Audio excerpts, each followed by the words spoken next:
At my daughter's sweet 16, my ex's husband said, "She deserves better than a failure like you." She looked at me and said, "Dad bought me a BMW. Want to see it?" Chapter 1: Not Good Enough for Her Anymore. I stood quietly by the balloon arch, watching my daughter, Emily, dance with her friends under the soft pink lights. 16. Somehow, we'd made it here. She was in a pale lavender dress I hadn't chosen, in a venue I couldn't afford, surrounded by people who barely knew me anymore. But still, she was mine. My baby girl. A waiter brushed past me, offering champagne flutes. I declined. I didn't belong in this kind of room. The kind where the napkins are folded like swans, the chandeliers hum with class, and the whispers are worse than screams.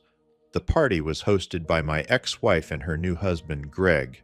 Greg, the finance guy, the polished one, the one who drives a Mercedes and gives TED Talks about leveraging your network. The man she married after she left me for being too small-minded.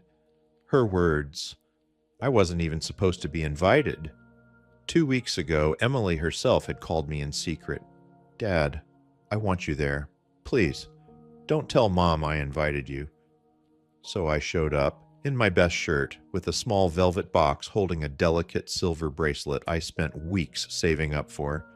It had her initials engraved beside a tiny heart, something simple, personal. As the music faded and the DJ announced the birthday toast, everyone turned toward the long white-clothed table near the cake. That's where Greg stood, holding a glass of champagne like a man accepting an award. His voice rang out confidently. "Tonight, we celebrate a beautiful young woman, Emily. Smart, kind, poised, and destined for greatness. She gets that from her mother, of course." Polite laughter rippled through the room. Then he paused, and his eyes landed on me. And while some men spend their lives blaming circumstances, others step up. They build something. That's what Emily deserves, not someone who fixes pipes and lives paycheck to paycheck. The room went quiet. Everyone turned toward me. I didn't move, didn't blink. I felt the heat rise in my throat, not from shame, but rage held down for too many years. But I didn't cause a scene. I just reached into my coat pocket and held the bracelet box tight. That's when Emily stood up. She looked right at Greg, then at me, and with a calm voice that cut through the silence, she said, "Dad, did you bring the keys?" I blinked. "What?" She smiled. "The BMW. I told Greg I wanted to show everyone what you got me." Greg's face fell, and in that moment, I saw something shift. But this wasn't just about a car. It was about everything that came before this moment, and everything I had quietly been building just for her. Chapter 2. The toast fell flat. Greg chuckled, trying to recover. "Oh, come on, sweetheart," he said, swirling his champagne. "You don't need to cover for your father. We all know." "I'm not covering for anyone," Emily interrupted. Her voice was firm, eyes unblinking. "You wanted everyone to know what Dad does for a living. Fine. Let me tell them what he's done for me." People froze mid-sip. One of Emily's friends lowered her phone mid-snap. The room felt suddenly smaller. Emily stepped away from the table. Her dress shimmered under the fairy lights as she walked straight toward me. She reached for the box in my hand. "Can I?" she whispered. I handed it over, unsure of what she was about to do. She turned around and held the box up to the crowd. "This," she said, "is the first thing my dad ever gave me that made me cry." Greg snorted behind her. "A bracelet? You're joking." Emily opened the box, revealing the slim silver bracelet. "He worked overtime for weeks to get me this. I know, because I saw the calluses on his hands when he took it out of his jacket. He didn't post about it. He didn't announce it. He just handed it to me quietly and said, 'Happy early birthday, sweetheart.'" A few guests began to murmur. Someone even clapped, unsure what else to do. But Greg wants to talk about cars, she continued. So let's talk about the BMW. Greg froze. Emily, what? It's parked out front, she said, turning her head to the door. The black one with the red bow on it. I felt my heart thump. You bought it? She whispered, just for me. I nodded, barely. Signed the papers last week. She turned back to the crowd. My dad bought me that BMW because he believed I could go anywhere. But what really matters is what he didn't buy me. He didn't buy me off. He didn't bribe his way into my life. He earned it, one phone call at a time, one late night study session, one tired good luck message before my exams. Her voice cracked. He taught me what showing up looks like. There wasn't a sound in the room. Even the DJ had stopped the track early. Greg looked like someone had just pulled his rug and reputation out from under him. I don't need champagne to toast the real man who raised me, she said. I'll raise this. She held up the bracelet instead. My throat tightened. For years I thought I'd lost her. I'd watched from a distance as her world filled with wealth, travel, and strangers who looked down on calloused hands. But in that moment, she stood with me. Not for the car, not for the bracelet, but for something deeper. Respect, truth, love. I didn't need to humiliate Greg. Emily had already said everything that mattered, and the bill for his arrogance, it was just starting to come due.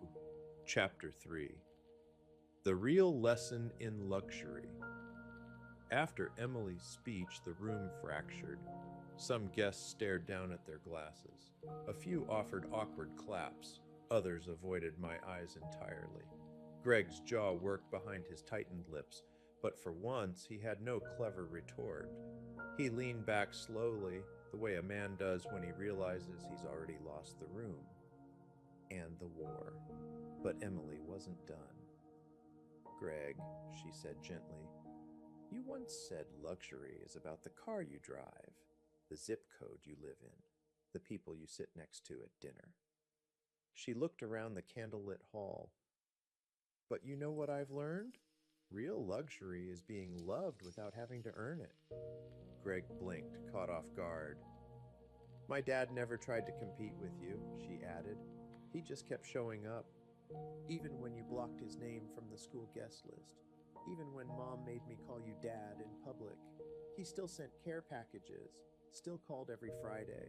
Still sat in the last row of every dance recital.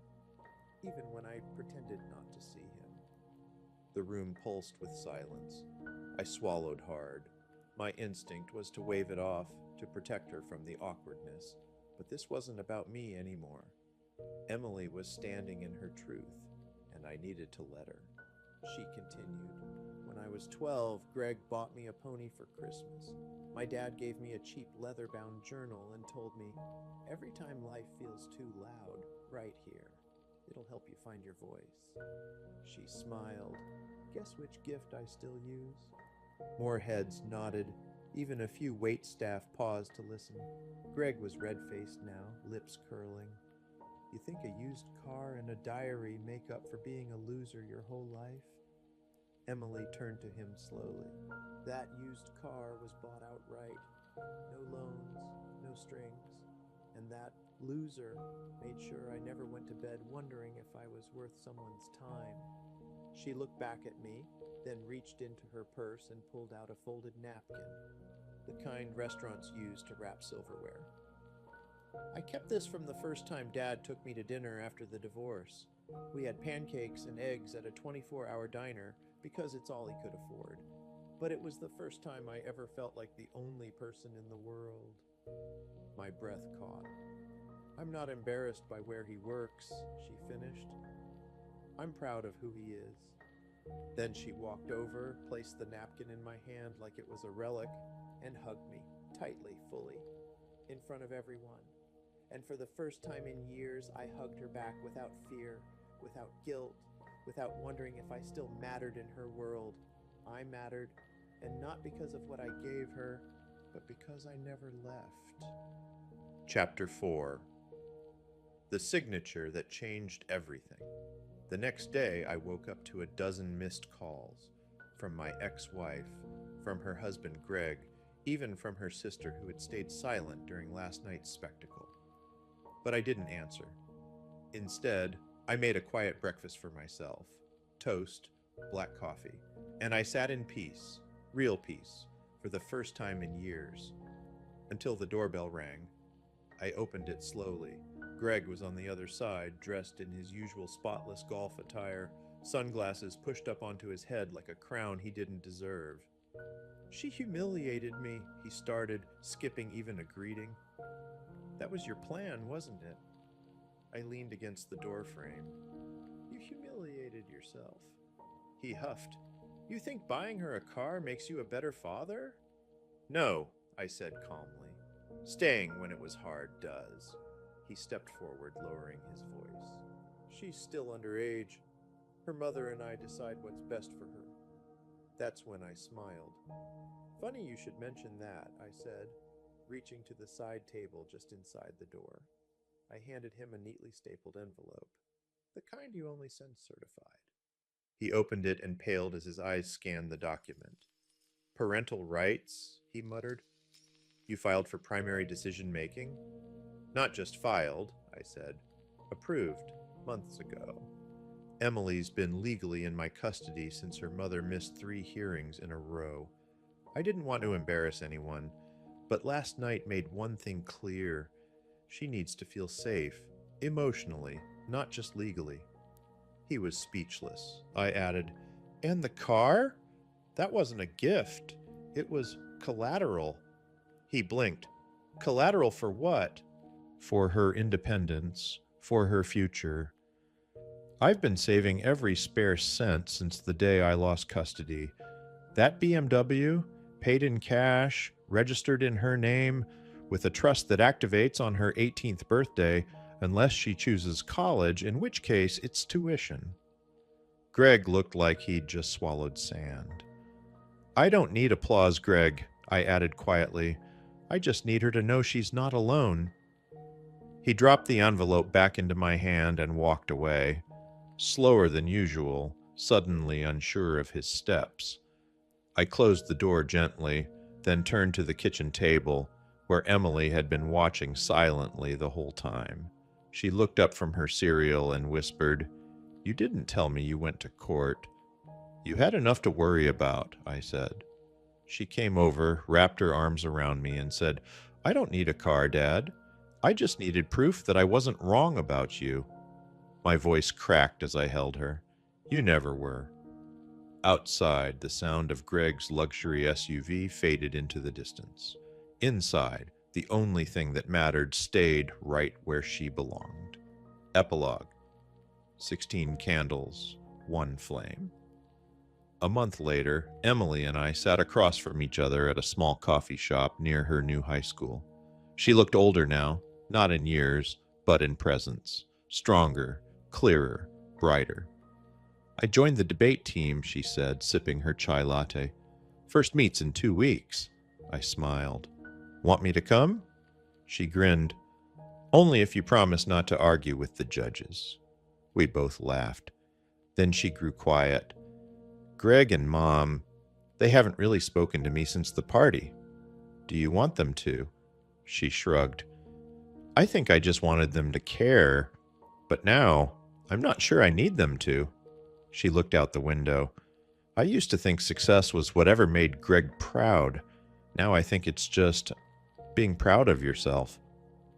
That hit me harder than I expected, not because it was profound, though it was, but because it meant my daughter had crossed a threshold, one I had taken years to reach. We walked out together, the autumn air crisp around us. At the curb, her BMW glinted under the sun, not as a trophy, but as a quiet promise that someone had believed in her future when others only cared about appearances. As she got in, she turned and said, "Thanks for showing me what real strength looks like." Then she drove off, confident, free, her own person. And as I stood there watching her disappear into the world, I realized something. My revenge wasn't the car. It wasn't the silence I gave Greg. It wasn't even the look on my ex-wife's face when the truth unraveled. No, my real revenge was raising a daughter who no longer needed revenge to feel whole, just truth, love, and a father who never gave up on her. Was this revenge perfectly justified, or should the storm have raged harder? Drop your verdict below. I read every single one. Hit like if you crave justice, and share this story with someone who needs its fire. Subscribe to Lauren's story. Because here, betrayals don't sleep. They hunt their owners. Every shadow hides a reckoning. Every mask breaks, and every betrayal is answered. Stay sharp. Stay unbroken. Stay tuned.